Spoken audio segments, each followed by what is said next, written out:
Hola, ¿cómo están? Esta es la clase número 9, el video número 9 de Corrientes Psicológicas Contemporáneas.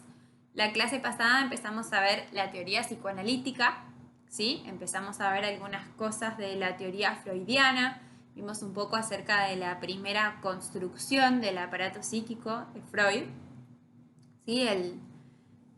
La primera formulación del aparato psíquico donde Freud introduce el término de pulsión, donde nos va a hablar acerca de la experiencia de satisfacción, que decíamos que es esta experiencia primaria, o sea, de los primeros tiempos del bebé, de su majestad del bebé, se le dice, en que el niño tiene este grito de hambre, este llanto de hambre, y eso es leído por la madre o cualquier otro significativo, y, y ese otro satisface esa necesidad, eso que en un principio es una necesidad, y eso después, al ser algo tan satisfactorio, el aparato intenta repetirlo continuamente, ¿no? Decíamos.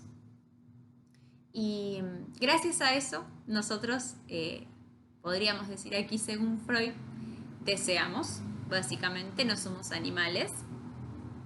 Eso es lo que hace que la pulsión es, les decía, la viva muestra de que no somos animales porque no vamos por la vía del instinto, ¿no?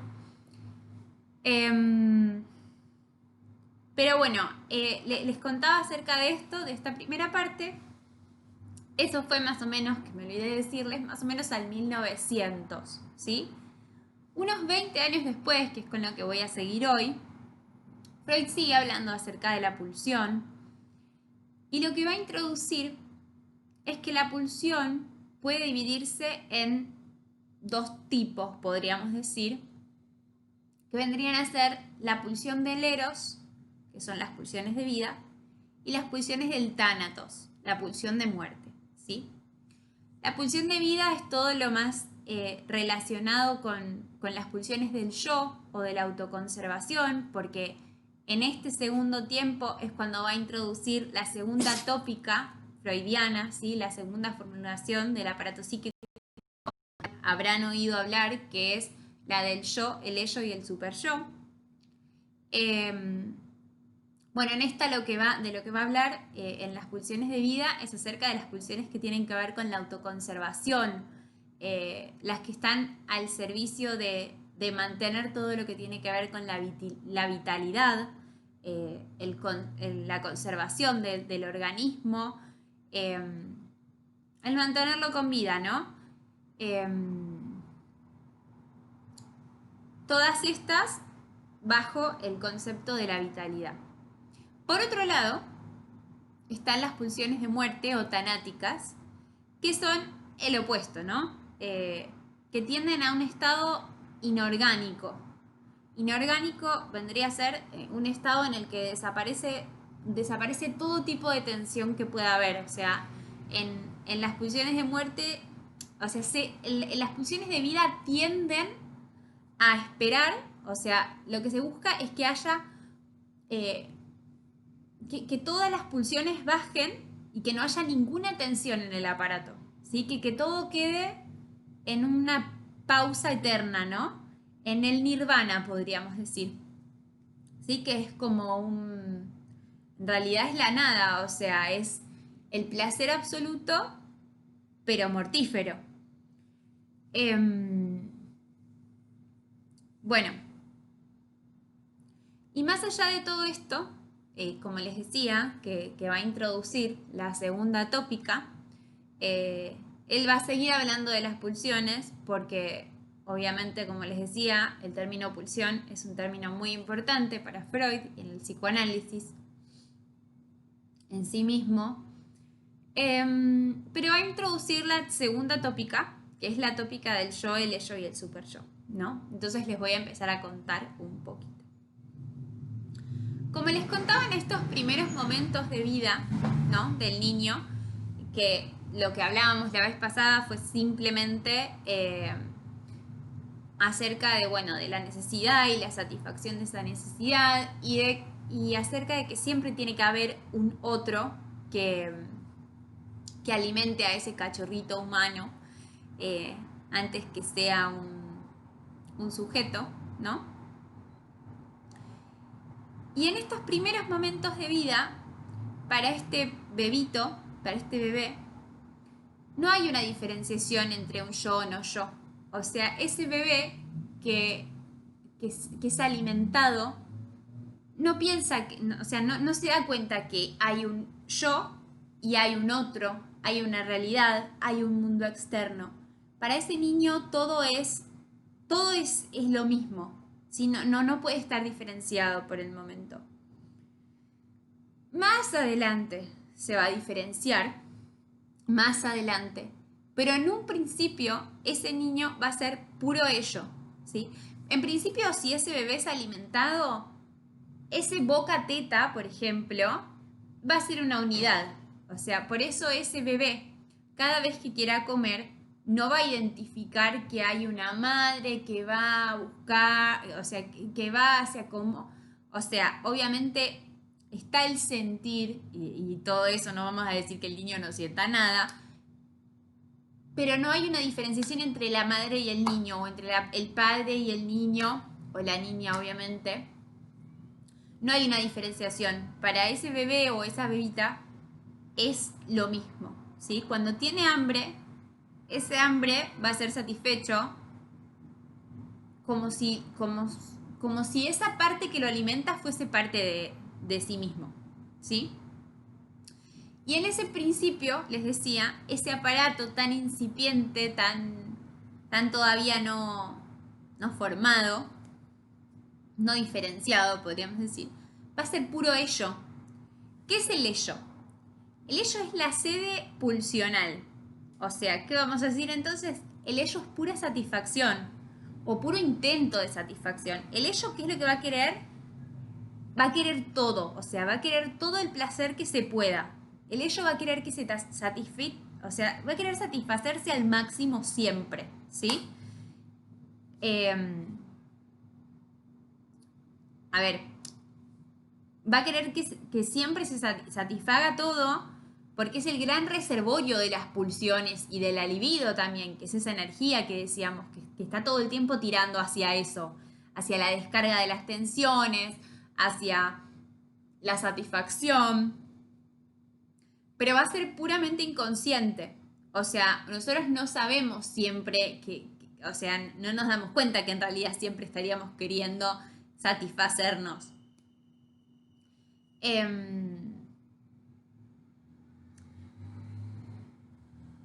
A ver, ¿qué les iba a decir? Bueno, ya sé, ¿a dónde iba con esto? Cuando decimos que es la sede pulsional, que va a ir siempre para la satisfacción, o sea, nunca se va a cuestionar si está bien o no está bien ese satisfacerse, por ejemplo. El ello va a estar puramente regido por lo que llamamos el principio de placer, ¿sí? El principio de placer es justamente eso. El principio de placer es mediante el estímulo, mediante la libido, mediante el intento de satisfacción, es satisfacerse al máximo y por el camino más corto. O sea, nosotros tenemos acá el peine, está el estímulo, lo que va a buscar el principio de placer es que esto haga así, directamente. Listo. O sea, por ejemplo, tenemos tengo hambre, listo, me alimento, ya está, estoy satisfecho.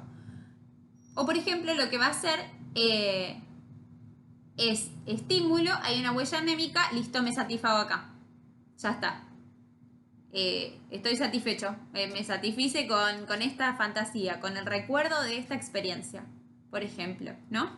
Pero satisfacer al máximo. Satisfacer a toda costa.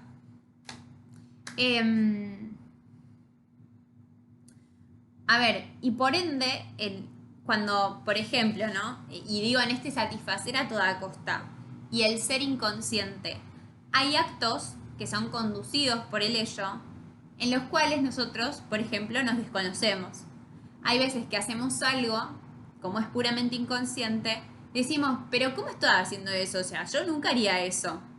No, quizás no tiene nada de malo que lo hayas hecho, es algo que quizás Para el yo no estaría tan bueno, para el super yo tampoco, pero para el ello sí. Y en algunos momentos el ello se nos escapa, ¿no? Por suerte también.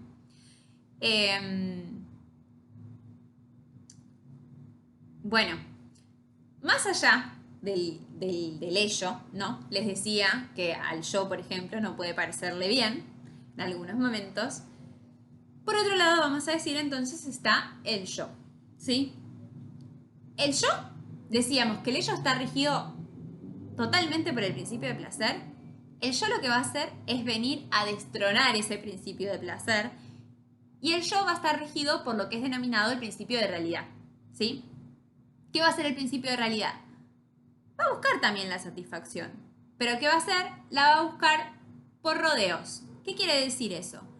Que quizás no va a ser puramente así o así, sino que se va a satisfacer dando vueltas, viendo la forma. Se va a satisfacer, pero no va a ser así directamente, ¿sí? ¿Por qué? Porque va a tener en cuenta la realidad, va a tener en cuenta las identificaciones, como por ejemplo yo nunca haría las cosas así. Bueno, va a buscar la manera de satisfacerse, pero teniendo en cuenta las identificaciones a las que está ligado. Va a ser una satisfacción, pero teniendo en cuenta el mundo externo, ¿sí? No puramente así, como sea, pero satisfacción, ¿sí? Va a ser, pero con más vueltas.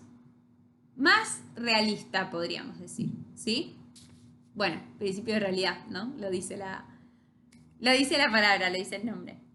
Bueno, como les decía, el yo está constituido por identificaciones, ¿sí? Que generalmente están más que nada en relación a las primeras relaciones que tienen que ver con estos otros significativos, como por ejemplo la madre, el padre, los abuelos, bueno, según quienes hayan sido significativos y hayan dejado alguna marca, alguna identificación. Y obviamente a lo largo de la vida, ¿no? Acá estamos hablando como una organización más incipiente, quizás más, más de los primeros momentos, pero en toda la vida obviamente puede haber identificaciones, ¿no? Podemos identificarnos con otros. Pero bueno, es también esto, el yo, si nos lo ponemos a pensar, es como uno se describe, ¿no? Es donde uno se reconoce. Yo soy psicóloga, yo soy bla, bla, y todo lo que uno dice cuando yo soy tal, ¿no? Yo soy Victoria, yo soy todo eso. Es como donde uno se identifica, ¿no? Nuestra identidad, básicamente. Es también el yo, como les decía, hay cosas que al yo, por ejemplo, se le escapan del ello. El yo es el que va a constituir, es el que se va a hacer cargo de todas las defensas, ¿no? ¿Con defensas a qué me refiero? Por ejemplo, a la represión, ¿sí? La represión, la negación, los mecanismos de desplazamiento, todos esos mecanismos de defensa son yoicos.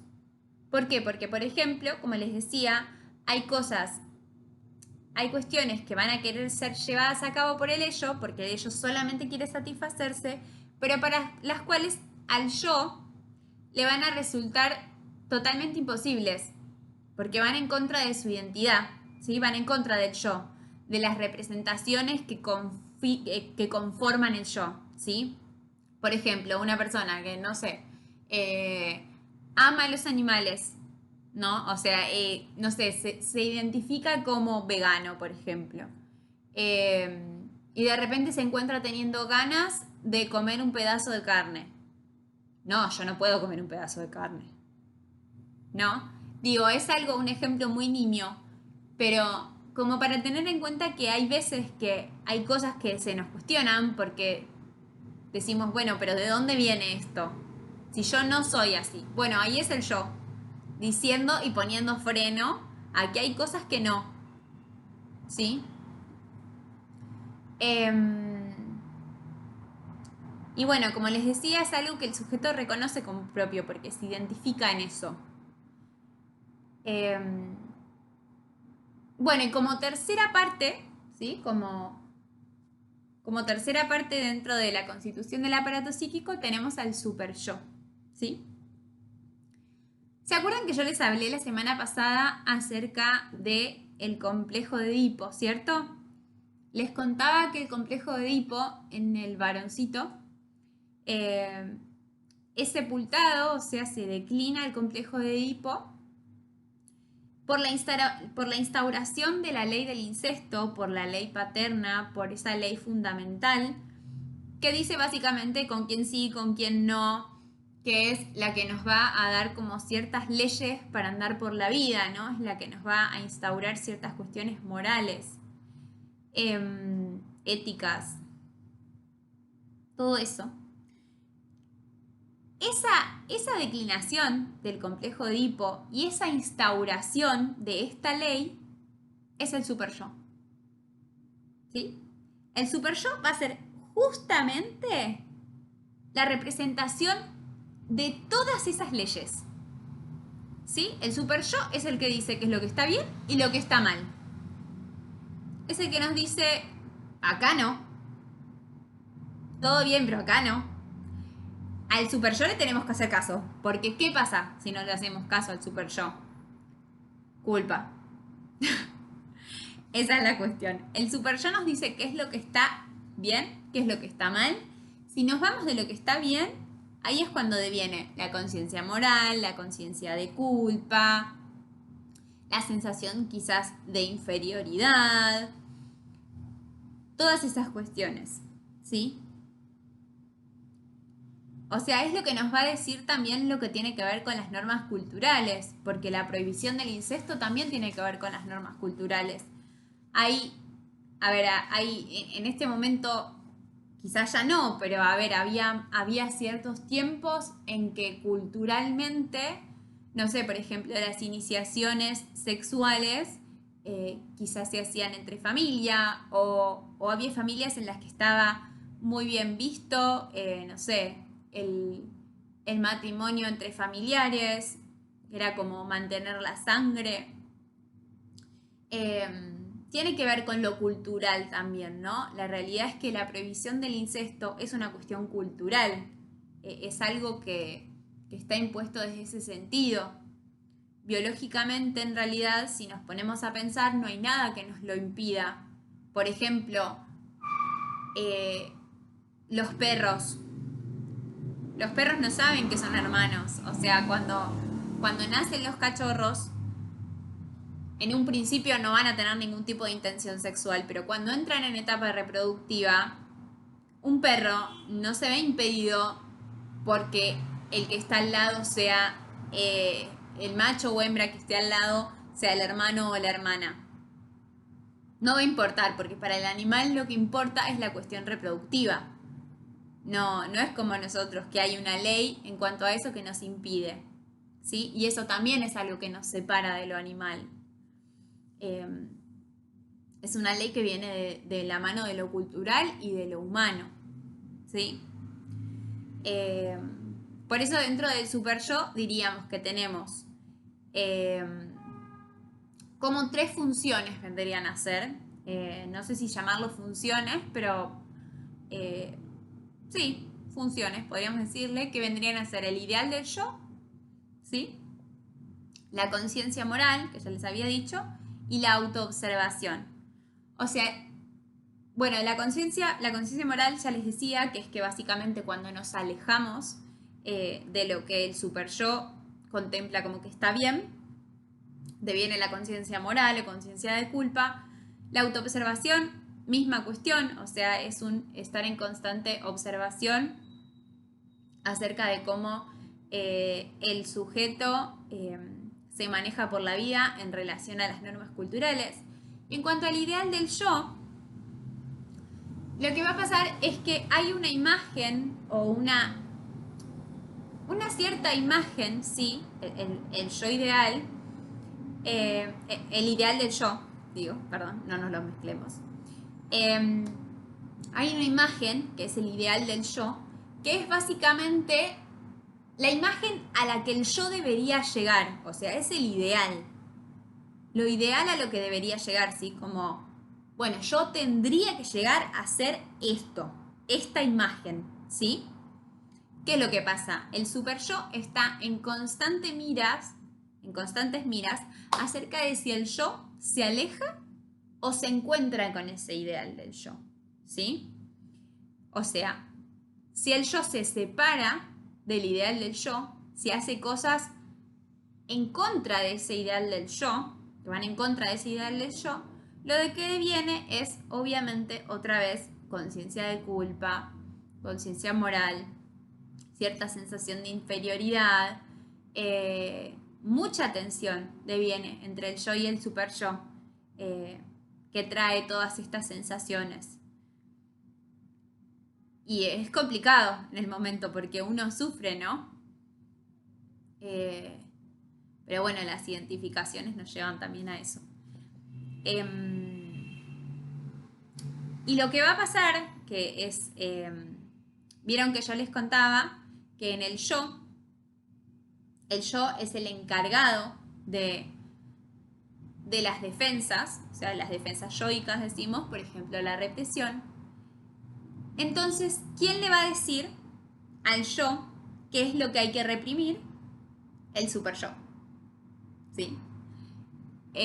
¿Por qué? Porque justamente el super yo no quiere que el yo se aleje de ese ideal. Entonces le va a decir, por acá no.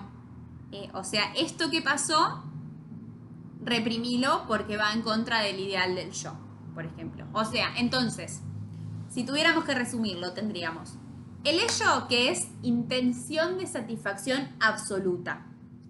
El yo, que es el que busca satisfacerse, pero dentro de las identificaciones, dentro del mundo exterior, teniendo en cuenta que puede ser mediante rodeos, o sea, decíamos, el ello en relación con el principio de placer, el yo en relación al principio de realidad, ¿sí? Que es como con más vueltas, pero es, con las identificaciones, y el super yo, que es la ley. Si nosotros tuviéramos que definir el super yo es la ley, ¿sí? O sea, sería el ello sede pulsional, ¿sí? Satisfacción absoluta, el yo identidad, podríamos decir, identificaciones, y el super yo, ley, ¿sí? La ley del incesto, la ley de la moral, las normas culturales. Así podríamos más o menos explicar la segunda tópica freudiana, ¿sí? Bastante sencillamente, pero me parece que de esa manera queda como bastante claro. Y bueno, y si no, ustedes me dirán. Pero eso es lo que hoy yo querría transmitirles acerca de la segunda tópica freudiana.